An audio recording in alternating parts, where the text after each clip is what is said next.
Hello guys, welcome, नमस्ते। धेरै समयपछि सबैजनालाई स्वागत छ मेरो ब्लगमा। हामी चाहिँ काफल खान जान लाग्यो, सबै दिदी सपना म भएर। अनु दिदी हेलो भनिदेऊ। सपना हेलो भनिदेऊ।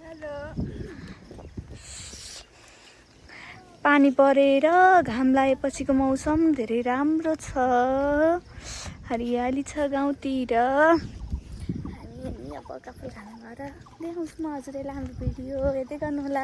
हामी के सानो हुँदाखेरि यहाँ एउटा एरियानिर के एउटा बेडुलाको रुख थियो, अनि त्यहाँ जहिले नि बेडुला टिपेर खान्थ्यौँ।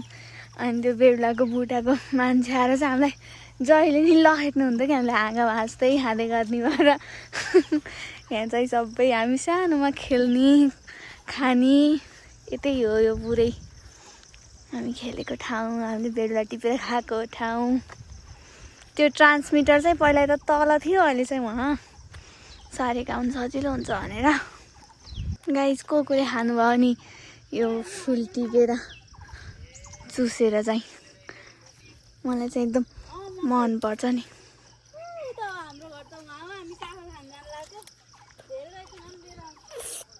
कस्तो गुलियो हुन्छ नि है, खानुपर्छ हजुरहरूले, ट्राई गर्नु ल। यो चाहिँ औषधि नै हुन्छ। गाइसहरू यो के हो थाहा छ कसैलाई? थाहा भएकोले कमेन्ट गर्नु ल। यो चाहिँ हामीले कान छेड्छौँ यसले चाहिँ।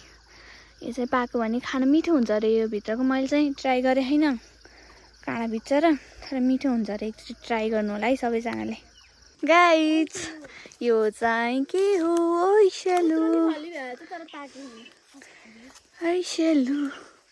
ऐसेलुको दाना हेर अलिअलि पाक्न बाँकी भन्ने गीत थियो नि। गाइजहरू खाएँ ल, मिठो अमिर रहेछ पानी परेर। यहाँ चाहिँ धानको बिउ राखेका, हामी काफल खान्छौँ। माथि जाने हो, देखाउँछु भिडियोमा हेर्नु होला। यो बाटो चाहिँ हामी स्कुल जाँदा हिँड्ने बाटो हो। कस्तो हिँड्नै सकिएन, के भयो अरे? ए भिडियो होइन, कस्तो राम्रो देखियो कि स्काई भाइ। अन्जी हिँड्नै सकिनौ क्या हो। काफल खान चाहिँ यो बुढाको काफलै नरहेछन्, छ्या काफलै छैन नि, एउटा गेडो पनि छैन, खाइसकेछन् क्या सबैले। यत्रो बाटो दुःख, अर्का बुटा जाने अब होइन, गाँचा उतार जाऊँ अब। यत्रो बुटो चढ्न पर्ने थियो गाइज, तर काफलै नरहेछन् त चढिएन। अब चाहिँ अर्को बुटोतिर जान्ला हामी। बाटो पनि रहन्छ पुरै झाडिने झाडी, यस्तो झाडिने झाडी रहेछ, यस्तो यस्तो आयो। यही हो के अरे बुटो त रहन्छ, पाकेको काफल त रहन्छ, काँचै भने अलिअलि चाहिँ रहेछन्। दुईटा चाहिँ टिपेछ हामीलाई। के सोचे थिएँ जिन्दगीमा के भयो आज भने चाहिँ बाटो तल हो। यस्तो बाटो हिँडेर काफल खान जान परिछ होइन अनु? कस्तो पर्ला के पर्ला? कस्तो राम्रो है यहाँ।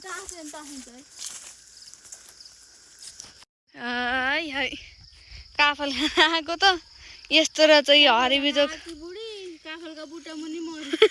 यो उठो के अरे, अब हेरौँ चढाउँ के अरे, अलिअलि देखियो नि तलबाट खान पाइन्छ कि अनि आँस छ ढुकेर बसेन बिचरा। कतिखेर चढेर डेली भनेर यस्तो छ हरिबिजो क्या है। हेरौँ अब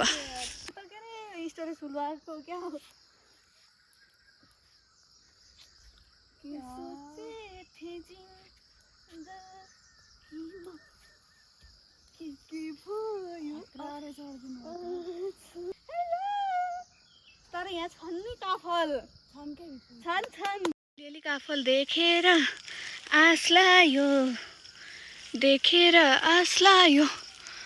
अब चाहिँ टिपिसकेपछि देखाउँछु ल। बुटामा छु अहिले गाइसहरू। सपना नि आऊ। होइन सपना नि यता माथि माथि छ नि, यहाँ चाहिँ देखियो होइन, तर छन् कपाल चाहिँ। रुखमा चढेर यति टिपेँ, यति हन्नाले नि अलिअलि पाकेका यता छुट्याएँ, अलिअलि छन् यत्तिको। अनि प्लास्टिकमा नि अलिअलि पाकेका छन् यता। अनि यहाँ यिनीहरूले छुट्याउँदैछन् काँचा र पाकेका छुट्याएका अरे यिनीहरूले। काँचा चाहिँ अचार खान मिठो हुन्छ नि त, त्यही भएर खाए ल। हार्दिकले भ्याउला नि तिमी यसो पाउनु नि, त्यही आइओएममा गरे एकदम सजिलो। नर्बिकमा त लास्टै टाइम लगाइदिन्छ, त्यही पनि 3-4 ठाउँ घुम्नुपर्छ। त नर्बिकमा त लास्टै झ्याउलो हो, आइओएममै गरेर खाने हो ल। हामी चाहिँ हिँड्यो यति काफल टिपेर, यति मात्रै भयो काँचा र पाकेका अरे क्या। चाहिँ अब हिँड्यो घरतिर। Okay guys, by by. जाँदा जाँदै मेरो युट्युब च्यानललाई सब्सक्राइब गर्न चाहिँ नबिर्सिनु होला। दिन्छु सपनालाई बिचरा। ए ल ल ल ल ल केही छैन फेरि पनि। जाँदा जाँदै मेरो युट्युब च्यानललाई सब्सक्राइब गर्न चाहिँ नबिर्सिनु होला। अनि भिडियोलाई चाहिँ लाइक र कमेन्ट पनि गरिदिनु न, यसो कमेन्ट गरेर छोड्नु होला है। हस् बाई बाई। अर्को भ्लगमा भेटौँला। अब भ्लग बाई बाई।